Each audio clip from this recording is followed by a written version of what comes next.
Hey everyone, welcome back to Classroom Catalyst. I hope you're all having an amazing day. आज हम पढ़ने जा रहे हैं क्लास 3 हिंदी बिना बुक का चैप्टर नंबर 9 प्रकृति पर्व फूल दे। तो ये उत्तराखंड का एक बहुत ही सुंदर और खास त्योहार है जिसे बच्चे बड़े उत्साह से मनाते हैं। इसे बाल पर्व भी कहा जाता है क्योंकि इस दिन बच्चे छोटे छोटे टोकरे मतलब डलिया लेकर फूल चुनते हैं और हर घर की दहली पर फूल और अक्षत चढ़ाते हैं और मंगल गीत गाते हैं जैसे फूल दे छम्मा दे। तो इस पर्व से हमें प्रकृति से प्रेम, सामाजिक सद्भाव और आपसी सहयोग की सीख मिलती है। साथ ही यह हमें हमारी लोक संस्कृति और परंपराओं से भी जोड़ता है। तो चलिए जानते हैं इस सुहावने पर्व फूलदेई के बारे में और क्यों इसे प्रकृति पर्व कहा जाता है। तो आज का हमारा चैप्टर है प्रकृति पर्व फूलदेई। जानकी बहुत ही प्रसन्न थी। प्रसन्न मतलब खुश। जानकी बहुत ही खुश थी। अब क्यों खुश थी? कल वह अपने सभी मित्रों के साथ फूलदेई पर्व के लिए जाएगी। क्यों खुश थी? क्योंकि कल वो अपने सभी मित्रों के साथ, सभी फ्रेंड्स के साथ फूलदेई पर्व मतलब त्योहार के लिए जाने वाली थी। अगले दिन उसकी ईजा मतलब कि माँ, माँ ने उसे सुबह सुबह उठा दिया। नहा धोकर अपनी छोटी डलिया, डलिया क्या होती है? टोकरी। तो वो अपनी छोटी डलिया हाथ में लिए फूल चुनने के लिए वह निकल गई। आंगन में पहुंचते ही उसने हेमा, गीता, राधा, वीर, गोविंद और मनोज को पुकारा। तो जैसे वो अपने घर के आंगन में पहुंची तो उसने अपने फ्रेंड्स हेमा, गीता, राधा, वीर, गोविंद और मनोज इन सबको पुकारा मतलब बुलाया। सब हाथ में छोटी छोटी डलिया लेकर जंगल की ओर निकल पड़े और फिर ये सारे फ्रेंड्स अपने हाथ में छोटी छोटी डलिया लेकर जंगल की ओर निकल पड़े। देखिए डलिया ये होती है जिसमें वो क्या कर रहे हैं? फ्लावर्स रख रहे, फूल रख रहे हैं ना। तो ये चीज होती है डलिया। तो ये सभी फ्रेंड्स मिलकर के कहाँ गए? जंगल की ओर निकल पड़े। फूलदेई उत्तराखंड का एक प्रसिद्ध त्योहार है। उत्तराखंड हमारी कंट्री इंडिया का एक स्टेट है। फूलदेई ये जो त्योहार है ना, ये उत्तराखंड का एक प्रसिद्ध फेमस फेस्टिवल है। यह त्योहार बच्चों द्वारा मनाया जाता है, इसलिए इसे बाल पर्व भी कहा जाता है। बाल, यहाँ पर देखिए बाल पर्व क्यों? क्योंकि बच्चों के लिए ये मनाया जाता है और बच्चों के द्वारा मनाया जाता है, इसलिए इसे बाल पर्व भी कहते हैं। यह चैत्र मास की संक्रांति के दिन मनाया जाता है। संक्रांति मतलब सूर्य के नए राशि में प्रवेश करने का समय होता है। तो ये जो त्योहार है कब मनाते हैं? चैत्र मास की संक्रांति के दिन।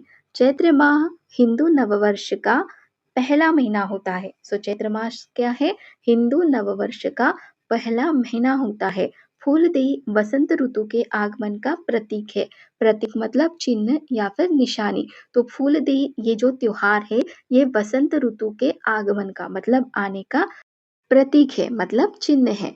चैत्र ऋतु आते ही ऊंची ऊंची पहाड़ियों से बर्फ पिघलने लगती है और जैसे ही चैत्र ऋतु आती है ना, तो ऊंची ऊंची पहाड़ियों से जो बर्फ होती है वो पिघलने लगती है। सर्दियों के ठंडे दिन बीत जाते हैं। उत्तराखंड के सुंदर पहाड़ फूलों से लद जाते हैं। तो देखिए क्या होता है, जैसे ही चैत्र ऋतु आता है तो ऊंची ऊंची पहाड़ियों से बर्फ पिघलने लगता है और सर्दियों के जो ठंडे दिन होते हैं वो बीत जाते हैं और उत्तराखंड के सुंदर पहाड़ जो होते हैं ना वो फूलों से लद जाते हैं, मतलब पहाड़ पर फूल ही फूल दिखते हैं। जानकी और उसके मित्रों ने बुरांस, फ्योली और कई प्रकार के फूल अपनी छोटी छोटी डलियों में इकट्ठे कर लिए।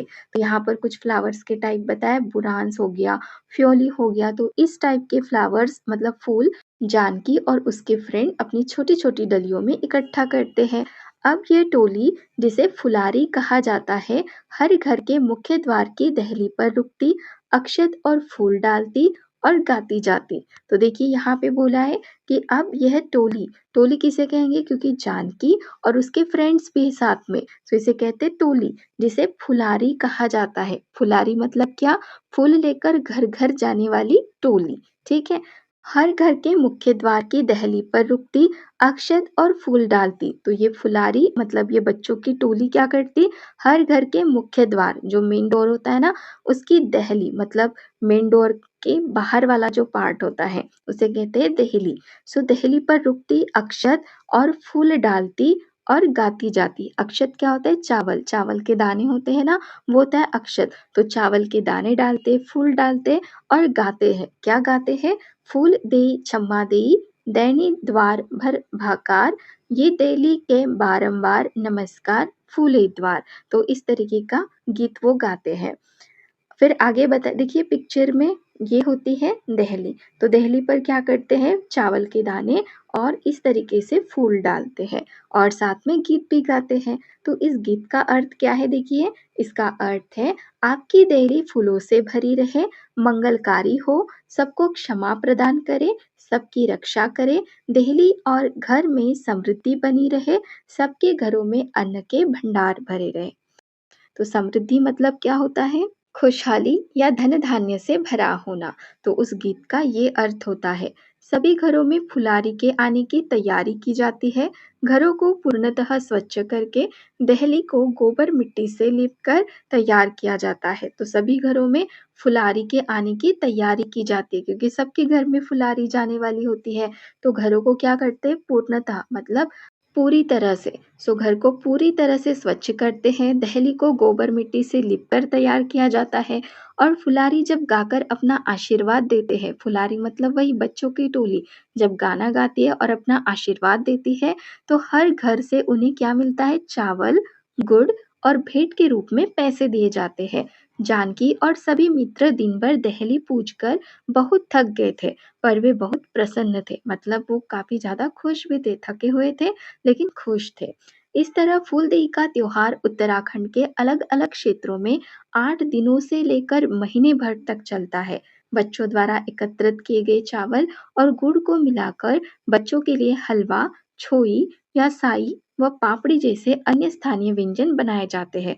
तो ये जो फूलदेई त्योहार है ना उत्तराखंड का, ये अलग-अलग क्षेत्रों में 8 दिनों से लेकर के महीने भर तक चलता है और बच्चे जो भी चावल, गुड़ वगैरह इकट्ठा करते हैं तो इससे हलवा, छोई, साई, पापड़ी ऐसे व्यंजन बनाए जाते हैं। व्यंजन बनाने के लिए जमा पैसों से घी या तेल खरीदा जाता है क्योंकि अभी हमने पढ़ा कि उन्हें चावल, गुड़ तो मिलता ही है, लेकिन साथ में पैसे भी मिलते हैं। तो उन पैसों से क्या करते हैं, घी या फिर तेल खरीदते हैं। व्यंजन को सब एकत्रित होकर और मिलकर खाते हैं और जो भी व्यंजन बनते हैं तो सभी एकत्रित होते हैं और मिलकर खाते हैं। फूलदेई बच्चों को प्रकृति प्रेम और सामाजिक सद्भाव की सीख बचपन से ही देने का पर्व है। तो ये जो फूलदेई पर्व है ना, ये क्या सिखाता है बच्चों को, प्रकृति से प्रेम करना, सामाजिक सद्भाव, ये बचपन से ही बच्चों को मिलता है इस पर्व से। यह त्योहार लोकगीतों, मान्यताओं और परंपराओं से जुड़ने का एक अच्छा अवसर प्रदान करता है। यह प्रकृति तथा संस्कृति से जुड़े रहने की प्रेरणा भी देता है। तो इतना प्यारा सा ये चैप्टर था जिससे हमें काफ़ी ज़्यादा सीख मिलती है। अब बात करते हैं कि इस चैप्टर से हमें सीख क्या मिलती है। सो सीख क्या मिलती है? प्रकृति से प्रेम। हमें पेड़-पौधों, फूलों और पर्यावरण से प्यार करना चाहिए। सामाजिक सद्भाव मतलब मिल-जुल कर त्योहार मनाने से आपसी प्रेम और भाईचारा बढ़ता है। सांस्कृतिक परंपरा जैसे लोकगीत, रीति-रिवाज और मान्यताओं को निभाना हमारी संस्कृति को जीवित रखता है, ये भी सीख मिलती है। और साझेदारी और सहयोग, बच्चे मिलकर फूल इकट्ठे करते हैं, गीत गाते हैं और व्यंजन बनाते हैं, जिससे टीम वर्क की आदत पड़ती है। और क्या सीख मिलती है? खुशहाली की कामना, दूसरों के घर की समृद्धि और भलाई की प्रार्थना करने की सीख मिलती है हमें इस चैप्टर से, है ना? शॉर्ट में अगर देखें तो ये चैप्टर हमें क्या सिखाता है, प्रकृति से जुड़ना, मिलजुल कर रहना और अपनी संस्कृति से प्रेम करना।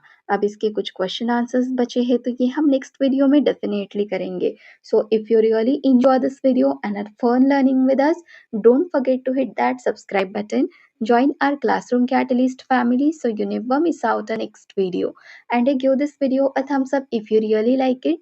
Share it with your friend and share your thought in the comment below. We would love to hear from you. Thank you so much.